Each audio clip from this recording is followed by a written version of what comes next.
Before in the African context, if you come between 18, because when my son became 18, I told him, man, for now, I think I've released you. You can have friends for yourself. Before I became 18, I left my father. I was able to differentiate between yes and no. I was able to take care of myself. So if I don't give you some things, go and learn how to make things. Take decision yourself. Take step for yourself. So between 18 and 25 or 35 in Africa, we see such people as what and youth. And there's an umbrella body in Africa called the African Union. That African Union gave us this age bracket with 18 and 25. So if you are between 18 and 25, you are youth. So what we are going to be doing this morning is to challenge you to bring up issues that I think you must do as a youth. But having known this age bracket, there are some basic characteristics you must know about a youth. Because if you don't know these characteristics, you can't hold anybody accountable. You don't know your right, you can't do anything. It's what you know that makes you. So what are the basic characteristics that we see people that fall within this age bracket exhibit? Say, this baby is behaving like a baby. Yeah, fine. Why? Because there are some basic characteristics that we know. You know, if you look at the period of your growth, between 1 and 5, physiologists gave us different sets, different phases. Now, between this 18 and 35, what are the basic characteristics we expect from you? Now, these basic characteristics I'm going to be bringing out will help you understand how you can hold government accountable, how you can understand the subject matter we're going to be talking about. The first thing is that we are going to, it's a period we transit from dependence to independence. I don't know what you call independence in Hausa. What do you call independence? Enchi. That's the first characteristic you know of the youth. First thing is liberated. He's free from dependence to what? Independence. I'm not relying on anybody. I tell you, at the age of 13, I left my father. And I understood what it means to stand on my own. You cannot take decisions on your own. And you hold yourself responsible for that decision you have taken. So between 18 and 25, the first characteristics you should know about yourself is that as a youth, I've left the level of dependence to independence. And there are some things I don't expect my son to be collecting from me now. Go and fend for that thing. There are some decisions he takes that is after he has taken it and said, no, now you are a man. Between this age of 18 and 25, most of you have left the university. You are not serving. You're no more under your parents. You cannot stand on your own. What other things do you exhibit? You have physical and emotional as well as intellectual development. As a youth, you see you are growing physically. Except you have some certain growth challenge. You begin to grow. That's the major thing. So you say, this boy, you are 18 years. When you see the size, you say, I understand why this person is at this level. Why? Because he has grown. Emotionally, he's able to take some challenges. He's able to hold himself emotionally. Now, if you see a man whose small thing, he begins to cry, you say, man, you are not a man yet. If you are a man, not everything should make you cry. Emotionally, he's balanced. He can stand. If he goes through challenges, he has the emotional stability to better himself and find himself competing comfortably with comfort. And intellectually, he's developing. You don't expect a child that is 14 to be intellectually mobile with a child that is 22. Am I right? So intellectually, we expect, even in the university setting, if you see a child of level 1, the way he reasons should not be the same way you see a child of what? Level 4. Yeah. In terms of maturity, the way, when you enter university, you are a bit pious, you are gentle. By the time you enter level 2, you see that there's a difference in character. Say, he's now getting matured. Say, the day John will mature, no, he's matured now, intellectually. The third exhibition, or the third way to know that you are actually transiting from childhood to adulthood is when you have what is called interest and career pathway. You can design what you want for yourself. Noah and his colleagues have designed a pathway for themselves. Want to follow what? Justice. My son that is 13, the other one is an architect in the making. The one after him is doing computer science. The third one says he's going to read computer engineering. And they are all good in sciences. But I have a problem. The fourth one is giving me a problem. He's very good in sciences. He's following the same trajectory as his brothers. And now I asked him something. I said, son, what would you like to be? He said he wants to be a lawyer. I said, look at your brothers are doing sciences and they are doing good. Architectural engineering. He said, Daddy, I don't want to go into science. I want to be a lawyer. Up till 2 weeks ago, I was trying to see how I can shape. But the guy is not ready to change his mind. It's law or nothing else. So I left him. Now, at this level, even at that age, he has designed his career path. Am I speaking? Yes. So as a youth, we expect you between 18 and 35 to have designed the career path you have. Unfortunately, today, the world we live in, people already design that. From primary school, you see kids telling you, this is what I want to be. But academically speaking, or in actual fact, we expect that you should be able to design your career path between 18 and 35. If at this level, you've not designed what you want to be in the future, that's a problem. Sometimes I tell myself, if my wife comes down to this and she says she has a child, I say, so does it mean at the age of 65 I will still be buying Pampers? I've designed my career path in life. This is what I want to be. I told myself that before I become 50, I want to be a professor. I just told myself. I designed, when I was making that decision, I don't even have a master's degree. But I designed my career path like that. This period and this period I want to be this. You design your career path. Why? Because you are youth. If you are not being able to define your career path at this level, then that's a problem. So one basic exhibit of you being a youth is that you can design what you want to be in the future. Then you can start forming what is called relationship and social network as we are having on this platform. So I want to have a relationship with Pakistan. I want to have a relationship with Abdul. This person, I think we reason the same way. I want to work with Nora. I want to work with, that's my brother there. I like this lady, I want to marry her. And begin to look at relationship. People that have the like-mindedness like you. People that reason the same way. I'm sure those people who have this Justice Cafe will not bring somebody that will come and derail them. It has to be people who have the same mindset. You now form relationship. And the final thing that exhibits you or characteristics of you being a youth is that you begin to form what is called volunteerism, activism. You are energetic. You don't go green. You carry placard. And that's where we are going to. I'm not teaching you to be an activist per se, but you begin to know your rights. You begin to know what is due for you or what is not due for you. And you walk towards it. A child that is not an adult may not know these things. He may not be an activist. This man said we are here to fight injustice in our society, and we are starting with the youth. So these 5 basic characteristics are what define you as what? As a youth. Now, having established this, let's take it a step further and look at the local government setting. Of course, we know that the local government setting is a third tier of government, isn't it? We have the federal, we have the state, and we come back towards the local level. Now, anything as far as governance is concerned must start from the local government because a chunk of the population is at that level. Now, in Kaduna, for example, we have 23 local governments, and then in the metropolis, we have 4. Kaduna North, Kaduna South, Igebe. To present it, now if you look at the other 19, is it 19? Yes. Outside. Now, if you look at the rate of development in this other 19 local governments, they're not the same as Sebebi, Kafanchan, and Zaria, Savongari. So it means the population, if you remove the population of these 19 local governments on one side and put them side by side with the 4 local governments, a good number of the population of these local governments are in the local or the rural areas. And that is where governance starts from. That is where the people are. So the local government is not pure government that, of course, governance starts from there. It is built from that level. Now, how do you now bring in this subject of local government accountability? I have one sentence. I said the local government accountability refers to the responsibility of local government officials and institutions to be transparent.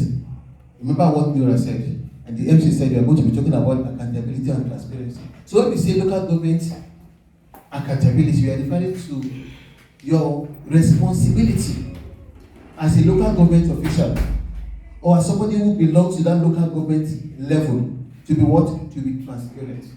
I will talk more about transparency. Be open. If someone came and said he has a grant of so amount, so everybody know that for 4 universities, somebody is helping him.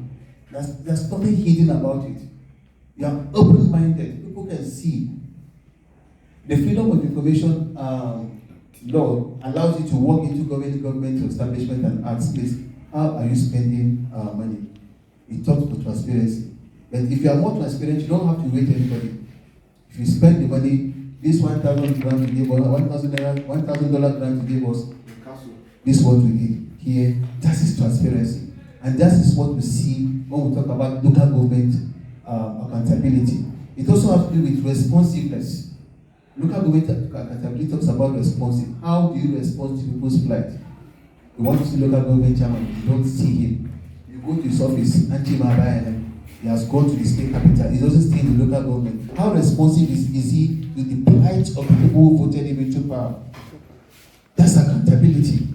Say you want to see local government, you try this number, you can't get it. You go to the secretariat, you don't see him. And even when you drop problems, issues that concern the local government, you can't get him. That's not responsiveness. But local government accountability talks about what? Your ability to be responsive, to respond to people's plight. And not only that, you are answerable to them. So, local government accountability encompasses three major things. 1, transparency. 2, responsiveness. And number 3, answerable. You should be answerable to them. Don't live as if you are Adolf Hitler and that you are above the law. See yourself as being answerable to the people. Now, these people have the right to call me at any time, and I have an obligation towards give them response. I've understood what local government accountability is. Now let's look at this other subtopic I bring forward. Local government accountability is essential. What makes it essential? Why is local government accountability essential? Don't forget where I started from. That the local government is where governance starts from. So if we get it right at the local government level, forget it. We get it right at the state and at the federal level. So why is it important? Why is it so essential that you must have accountability at that level? Because people see at that level that all you need to do is pay salary. When you pay salary, the one that remains, same with that's the mindset people have. Because they don't have conscience. Because we just do some converse here and there, and then we wait again to when we have, thank God there's the law now that federal government can pay straight into the local government coffers. So when the money comes, those days they will say state government collects the money, remove their own and give us our own. Once we get us at the local government, we pay salary, do some small converse here and there, then share the money. We'll wait for the next subvention. But it is important we have accountability at local government. And why is it essential? I did an acronym of why it is essential, and I call it FIP. FIP. PFIP. To tell you the acronyms I'm going to use to explain what I'm going to tell you now. P, F, I what? B. To explain the essential or the why it is essential to have accountability at the local government level. The first one, which is the P, stands for promoting good governance. That's the first one. The P stands for what? Promoting good governance. I say it's PFIB. Promoting good governance. What does it mean to promote good governance? Ensuring that local government officials act in the best interest of the community. That is why it's essential. So if you want to see a government that is essentially meeting the needs of the people, protecting the needs of the people, then the first thing is that if you want to be accountable, it is important because you want to promote good governance. You carry people along. See, this one is our own. It carries our pain. It feels our pain. It's attached to us. The F stands for fighting corruption. Why is it important to have an accountability level at local government? Because we want to fight corruption. If there's anything that is eating deep, that is denying us of development in this country today, is what? Corruption. But those of us who have had the privilege of going outside the country, at that local government level, you see government in action. I visited one country early this year. I think that was in April. I was in Nigeria, and I went to one region in Nigeria we call Constantine. Now, when I got to Constantine, they said they're going to take us to a tourist area. And the road network that took us from Constantine. Constantine is about 3 hours from Algeria. Then that place where they took us to is where the Romans were staying before they left Algeria. The road network is super sweet, but you can see, you can count the number of houses we have there. These are people who know the importance of accountability. They don't have to wait to have good roads at the state capital. At that local level, they have light. I saw gas line linked to small houses in the village. I saw light there. And you can count the number of houses they have there. Each house has road leading to that place. Why? Because they fight corruption. There's nothing called corruption. Preventing and detecting corruption, holding officials accountable for misconduct. See, that is the lowest level. But if you do accountability, you can fight corruption. The I stands for improved service delivery. You ensure that everybody enjoys service delivery, essentials of life. Okay? Keep them light. Small rural electrification. You understand what I'm saying? Give them water the best you can. You go to the hospital, don't make the hospitals look like mere consultancy services where you just offer Panadol. No. Keep them, let them enjoy those basic necessities of life. And that is when you know that you are accountable to the people at local government level. And the B stands for building trust. People should trust you. If you can begin to have that build of trust from the local level, then you can go up. So as I've said, 4 basic things will help us understand local government accountability and why it is essential. The first I said, giving you the 5 acronyms called FIP, P-F-I-B. The first one, which is P, stands for promotion and good governance. The second one, which is F, stands for fighting corruption. The third one, improving service delivery, which stands for I. And the last one is what? Building trust. People can trust you. You can trust Nura with our money. When someone can pass you 1 million, he will use this 1 million well. And once they can trust you with 1 million, forget it, they can trust you with 10 million. And that's why I begin to build it. Once they can trust you at that local government level, they cannot trust you at the state level. This man did well. We've seen leaders in Nigeria that started their leadership quality or build up from the local level. Say he did well at this level. If you do well at this level, we can guarantee that we can give you another privilege. Also, we look at the next thing. Having understood who a youth is, what local government accountability is, and why it's essential to have local government accountability, we bring ourselves to this subject matter. What role can you play as a youth to hold local government accountable? What role can you play? I also have an acronym for that. I call it MAPS. When you understand MAPS, you understand your role as a youth to hold local government accountable, because that is where it starts from. MAPS. The M stands for monitoring and evaluation. Don't stay in the state capital. Go to the local areas, go to rural areas. See if they are enjoying what? The dividends of so-called what? Democracy. Monitor them. You don't do what is called the lazy form of research, which I call armchair research. You see, at the comfort of light, AC in the city, and you are calling somebody in the village. When them what about could that call by No. Go to the local government. That is where your responsibility as a youth comes to play. The holding local government accountable. You monitor and you evaluate. As a youth can monitor local government projects, track project allocation, and evaluate how effective these services are. You have the right to walk into the local government area. You have the law. Thank God the barrister is here. I want to know how you spend our money. You can monitor them. What else can you do as a youth? The A, advocacy and activism. I'm not telling you to carry placards, but you can advocate by what? For transparency, accountability, and good governance. And mobilize people.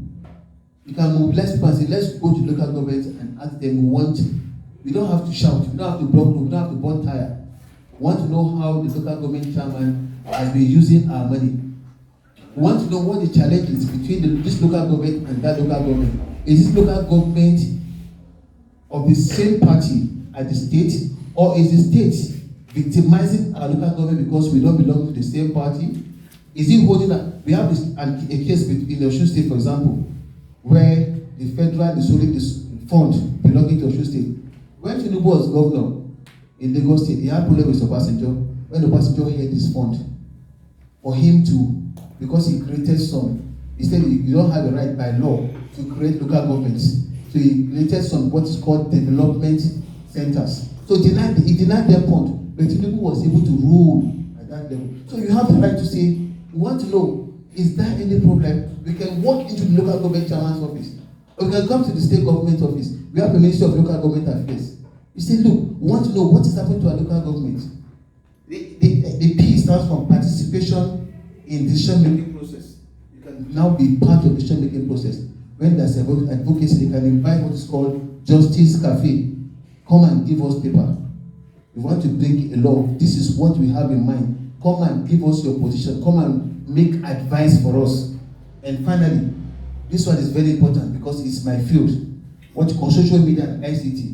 We live in the social media world now. The youth can play a crucial role, and that's not for the last one, which is the S. The youth can be involved in social media. This recording you are doing, you can decide to post it online.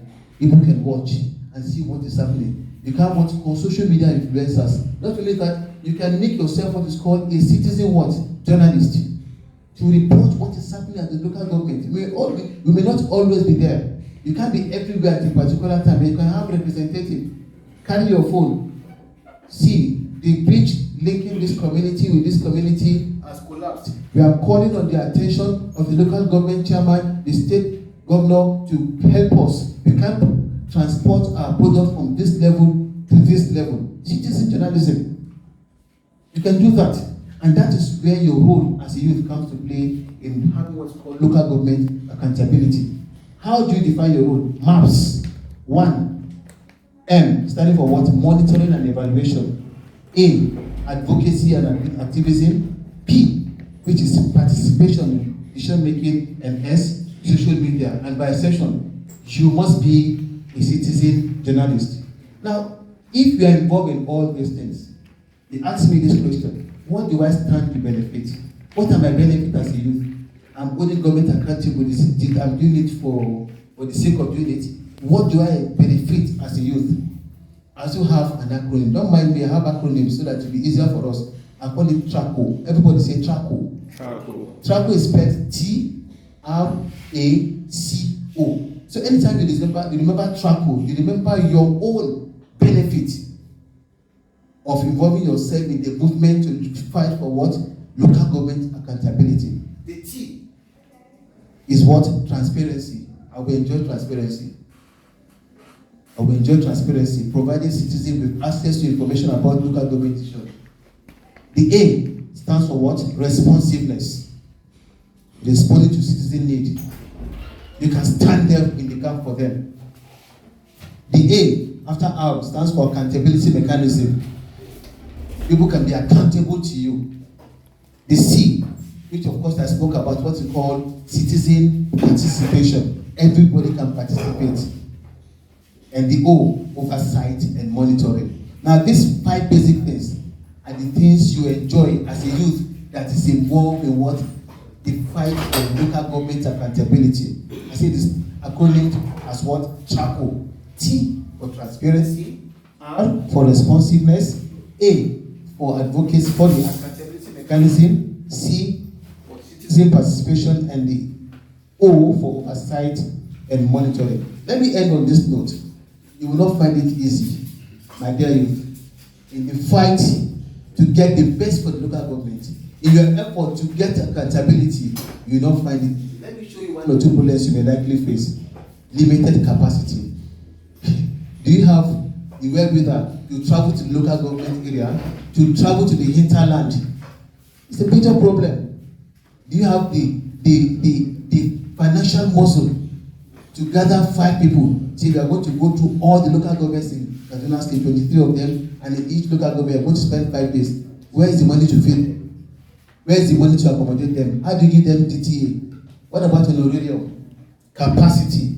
Youth may lack the necessary skills, resources, and experience. That's the major challenge you may have. And the next is what is called marginalization. They don't know what they are doing. They are marginalized. You may face that problem. And finally, you may face the most difficult of them all, access to information. Sometimes you have the law. Thank God the barrister is here. Yes, you have the law.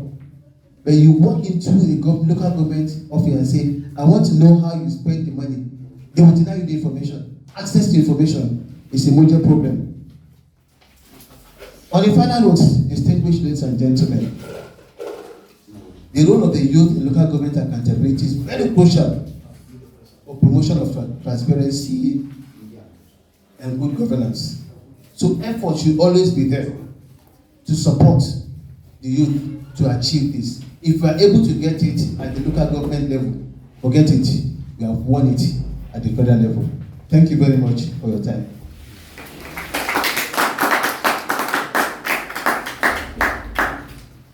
Thank you very, very much, Professor Ayodele Joseph. Please, another big round of applause for the professor. I don't think any more justice would have been done to that topic handed to Professor Ayodele Joseph. And I think from this wonderful presentation he has made, those of you who are seeing him for the first time, so Prof, before you came in, we were holding a brief activity with the members of Justice Cafe, who are from the students of the Kaduna State University. We're making an introduction and networking. So I was telling them the essence, one of the big essence of coming to events such as this, beyond the presentations, beyond the capacity building, is the networking, the people you get to know. I definitely, from this day forward, will look up to Prof and make sure that we stay connected as a mentor. This is me who is going away, who is not a member of CASU. So I expect that every student in this hall that is part of this event, from today henceforth, knows Prof's office, has Prof's contact, and makes sure that for anything like this, Prof is just a dial away from you, because he's too invaluable to be let go by any of you in this. Please, another round of applause. The big takeaway for me from the presentation was particularly when Prof mentioned, as part of his acronyms, the act of making sure that local government administrations are serving the best interest of the communities they represent. So before you even go forward to know what they are doing, before you go forward to know what resources they have, you should first of all, before even sending them or electing them, define exactly what the best interest of the society is. So for example, you have two neighboring local governments. There is a wonderful local government chairman in the next one who is building roads all over the local government, all over town. And then in your own local government, your own chairman is also doing the same. But while he is building road, there is a pandemic of communicable disease that is day in, day out as the road construction is ongoing, taking the lives of community members. Which one do you think is more critical, the roads or the handling the pandemic? Exactly. But the chairman next door at the next local government is doing roads and everywhere is looking beautiful. Your place will also look beautiful, but if they go on to do that, at the end of the day, when they finish making the road, maybe everyone will be there. So it would not serve any purpose. It is beautiful, but relatively it is not serving the best interest of the community. So from Prof's presentation, my biggest takeaway, I think, is for the community to, one, sit down, analyze and define what are those best interests, regardless of what other places are doing, and then you bring out someone by trust, as Prof has said, someone who has shown the capacity to be trusted, bring them out, empower them with leadership positions, and make sure that they can go and serve what the those best interests that the community has collectively identified and agreed that must be pursued. So thank you very much once again, Prof, for bringing to light these perspectives and adding to the knowledge we have about local government and accountability. At this point, as we go into an interactive session and other programs, let me hand over the mic for moderation to my wonderful colleague, Ms. Babu from the Justice Studies Faculty. Please, a round of applause for